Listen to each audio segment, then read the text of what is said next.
Hola amigos, shalom a todos. Bueno, algunos de ustedes ya saben que estamos por empezar, porque lo anunciamos, una serie de charlas con Mariam, como la ven aquí. Hola Mariam. Hola. ¿Y cuál es el tema? Generalmente cuando hablamos de Torá, hablamos de Talmud, hablamos de tradiciones judías, en este ámbito nuestro, ¿no?, de Talmud, a veces corremos el riesgo de hablar solamente de eso, como haciendo una introspección permanente, pero sin relacionarlo con algo externo, ¿no?, excepto en algún que otro tema. Entonces, lo que hemos pensado con Mariam es hacer una serie de vídeos a propósito de la relación o la diferencia, digamos, o si hay parecidos, en fin, qué características se pueden mencionar de dos tipos de pensamiento que formaron Occidente y que se formaron prácticamente al mismo tiempo, ¿no?, con poca diferencia entre uno y otro. Me estoy refiriendo a judíos y a griegos, ¿no? Hace muchos años, cuando era bastante más joven, leí en un libro y me quedó esa frase grabada de un autor británico, Nathaniel Hawthorne, de la primera mitad del siglo XIX vivió este hombre. Escribió un libro histórico, era algo así sobre la brujería que escribía, pero me llamó la atención en la introducción que él definía el mundo occidental y cristiano como resultado de una triple confluencia entre la ética judía, la filosofía helénica o griega y la organización romana. Siguiendo este lineamiento, digamos, que me pareció muy acertado, me sigue pareciendo acertado, podemos decir que en estas dos concepciones del mundo, como les decía al principio, la judía y la griega, es en las cuales se sustenta con sus luces y sus sombras, con todo lo que se pueda criticar y ponderar positivamente nuestro mundo actual, ¿no?, el mundo contemporáneo. Entonces, en estas próximas charlas que le estoy anunciando, vamos a tratar acerca de diferencias y posibles convergencias, como les decía, entre estas dos vigorosas influencias, y no por eso dejar de mencionar lo desdibujado que aparece ante el gran público e incluso entre los universitarios, ¿no?, en los estudiosos, lo desdibujado que aparece el papel de la parte judía en esta construcción de la civilización, ¿no? No sé si te parece. Sí, yo tengo una cosa que decir. Cuando empecé filosofía hace esto muchos años, hubo un profesor que comentaba en clase que cuanto más mayor se hacía, y el hombre ya tenía una edad, más le gustaban los mitos. Bueno, pues me está pasando lo mismo, que pienso que los mitos cuentan historias que son verdaderas. No digo que digan la verdad, porque eso de la verdad la sabe Dios y ya está. Pero que cuentan historias que son verdad. Entonces, por ejemplo, cuando el poema de Homero te cuenta los dioses olímpicos, que son absolutamente inmorales, seres eternos, parecidos a los humanos, creo que cuentan una verdad aprovechable para nosotros.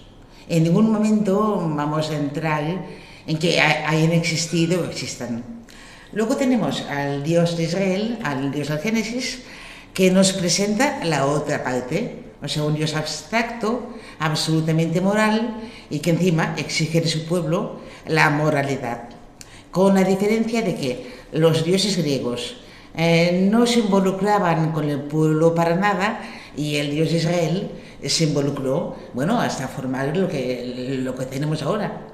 Claro, es una cosa muy curiosa, porque yo lo que veo es como una especie de caduceo de Mercurio que se ha ido entrelazando hasta formar el mundo que tenemos. Ahora mismo, según mi punto de vista... O sea, eso que dices, lo aclaramos, Sí. Es la serpiente entrelazada. Sí, las dos serpientes entrelazadas. Exacto, sí. Si vemos el símbolo de la farmacia, vemos que hay dos serpientes que se entrelazan. Bueno, eso es el caduceo de Mercurio. Siempre que hay dos pares opuestos que tienen alguna cosa que decirse y que revelan alguna cosa. Que en este caso serían estos dos orígenes, el de la creación del Génesis y el de la mitología griega. Sí, para mí sí, bueno, es mi opinión y sí. Muy humilde opinión, pero para mí que sí, o sea que alguna cosa tienen que decirle al mundo de hoy esos dos orígenes.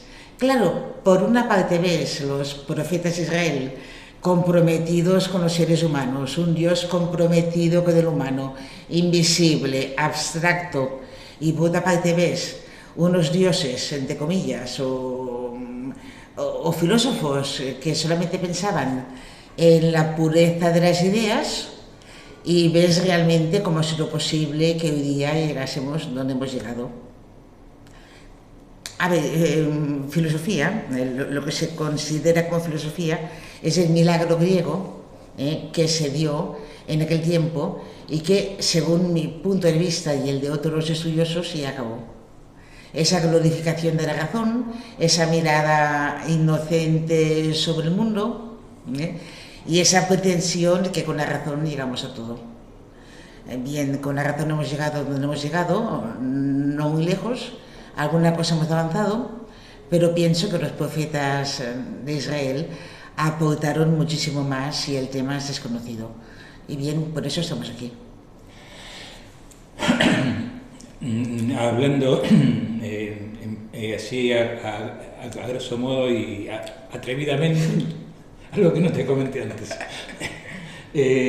podríamos decir, si ya tenemos hecha hace 2 siglos y medio, 3 siglos la revolución industrial, lo que nos queda pendiente es la revolución espiritual. Sí. ¿No? Algo así. Sí, bueno, hay una especie de agotamiento del pensamiento filosófico y sociológico. Ahora mismo parece que solo nos queda abierto el camino de la ciencia, sobre todo en cuanto a la física. Se habla mucho de física cuántica, aunque nadie entendió nunca a Einstein, pero bueno, no se para de hablar, y bueno, y en principio nos queda abierto ese camino, quien lo entienda, y parece que los demás caminos a nivel de pensamiento están cerrados. Bueno, se habla de sociología, de historia, pero no se ha hecho ningún pensamiento fundamental más, o sea, ningún mito fundante que pueda fundamentar otra visión del mundo. Y es lo que vamos aquí a analizar. Claro, es justamente dónde empezó esto, digamos, ¿no?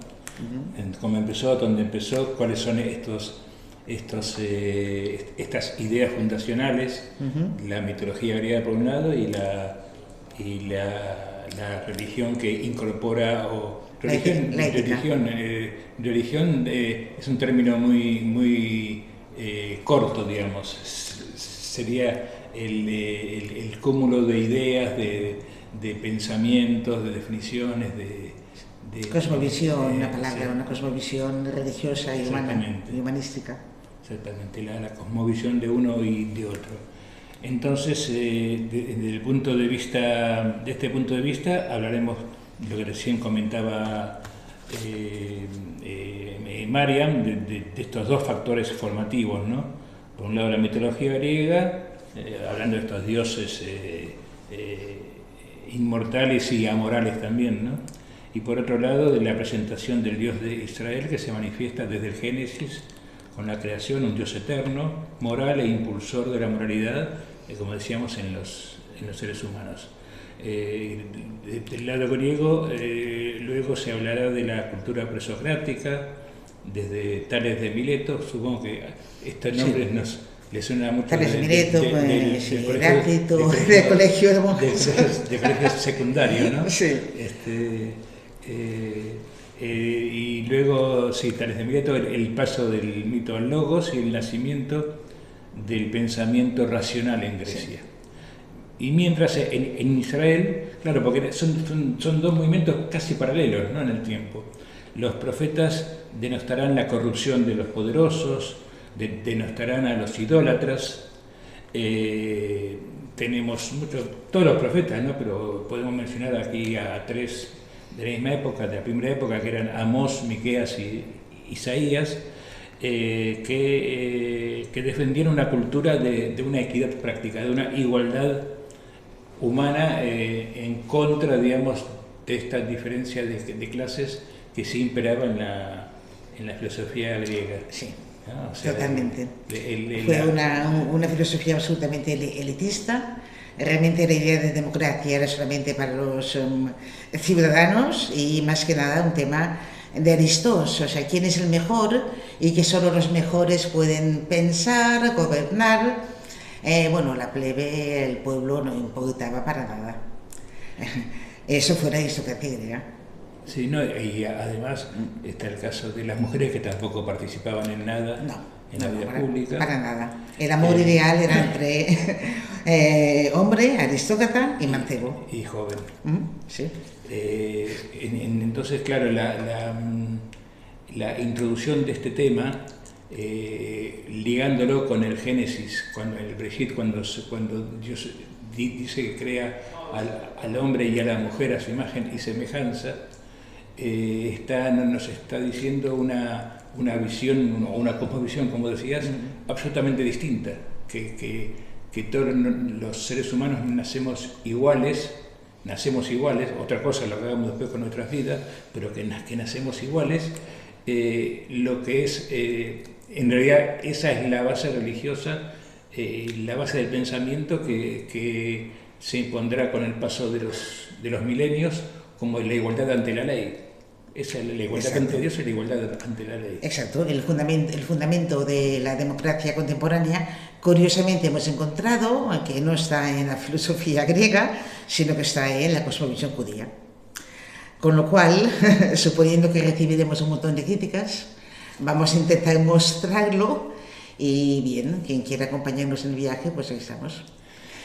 Sí, tenemos claros ejemplos que ya se citaron en su momento, seguramente. En el Deuteronomio, en el libro de Devarim, se aclara perfectamente cómo los reyes deben cumplir con la ley. No solo de cumplir, deben tomar nota de la ley y llevarla bajo el brazo y cumplirla. O sea, el rey no era el que decretaba las leyes como era el faraón de Egipto y otros mandamases, sino que era el que cumplía la ley de Dios. Es decir, el pueblo de Israel creó una figura basada en una realidad concreta, la figura del vasallaje, pero le dio un giro distinto. El vasallaje, en lugar de ser entre un imperio y una ciudad y una ciudad débil, o una ciudad fuerte y una ciudad débil, el vasallaje que se impone en Israel es entre los hombres y Dios. Si tenemos a Dios como la otra parte del vasallaje, como la parte que dispone de las leyes, de los preceptos, entonces no podemos ser dependientes ni esclavos de ninguna persona, por más poderosa que sea. Claro, muy diferente en la cultura griega. Realmente, bueno, dejando parte de la pluralidad de dioses que habían, en realidad los diálogos de Platón se basan en encontrar qué es exactamente la prudencia, la justicia, y son diálogos aporéticos. Aporético quiere decir que no llegan a ninguna conclusión, pero más que nada quedaron en lo puramente abstracto. No se bajó nunca al tema concreto, porque no se encontró de cómo aplicar una justicia o cómo actuar con el pueblo. Bueno, es que el pueblo no importaba, eran los aristos, Kalos, Agatón, o sea, lo bello, lo bueno y lo excelente, la aristocracia. Claro, era una ley hecha por un grupo de personas en la polis. Entre ellos. Por un lado. Y por otro lado, en el caso de Israel, una ley revelada que llega por otro conducto. Exacto. Que no llega por consenso humano, sino que llega por otra vía, y esto hace que no dependa, lo que decía antes, que no dependa de factores humanos su cumplimiento o no cumplimiento, sino que depende de algo que está más allá. Bien, ¿no? Bueno, entonces esta es la línea que vamos a seguir. También profundizaremos en las concepciones de el logos griego y el dabar hebreo, la influencia que ambas miradas, la judía y la griega, tienen a través de estos términos, de estos conceptos. Y por supuesto también habrá algunas referencias al encuentro que hubo entre judíos y griegos a partir de que Grecia invadió, o sea, Alejandro invadió toda la zona del Medio Oriente hasta Egipto y venció a los persas y se hizo dueño de toda esta región. Entonces ahí empezó un choque de culturas. Choque militar prácticamente no hubo porque el pueblo de Israel no estaba absolutamente imposibilitado de enfrentarse, cosa que sí se hizo después aprovechando ciertas disensiones internas de los herederos de Alejandro, de los Seleucidas que estaban en Siria, y bueno, con la revolución de los macabeos pudieron arañar algo de poder que fue negociado luego con los herederos de los Seleucidas, pero eso ya va a ser más en detalle. Sí. Entonces, ¿quieres decir una cosa más? No, más que nada que dónde queremos acabar. Yo la idea que tengo, si nos da el tiempo y la paciencia, es acabar con el mundo contemporáneo, donde está el nihilismo que de alguna manera ha acabado con el pensamiento griego y con el pensamiento judío, y presentar un poco a Martin Buber, que con su teoría dialógica intenta unir ambas tendencias. Con Buber pasamos el Dios revelado de los dioses olímpicos al Dios que está en el encuentro entre seres humanos, a Dios con nosotros. La idea es llegar hasta aquí. Bueno, yo creo que ese es el Dios revelado, no sé si estamos en un conflicto acá de opiniones. Bueno, es el Dios revelado, lo que pasa es que no sé si se lo recibió como tal. Bueno, ya lo charlaremos. Ya lo hablaremos. Y bueno, y también dejamos a disposición de los que están escuchando también todas estas cosas que estamos comentando. Si quieren poner en los comentarios sus opiniones, les ruego que las pongan en realidad, porque nos va a servir mucho para diseñar la dirección que vamos a tomar en estas charlas, además de lo que estamos preparando, ¿no?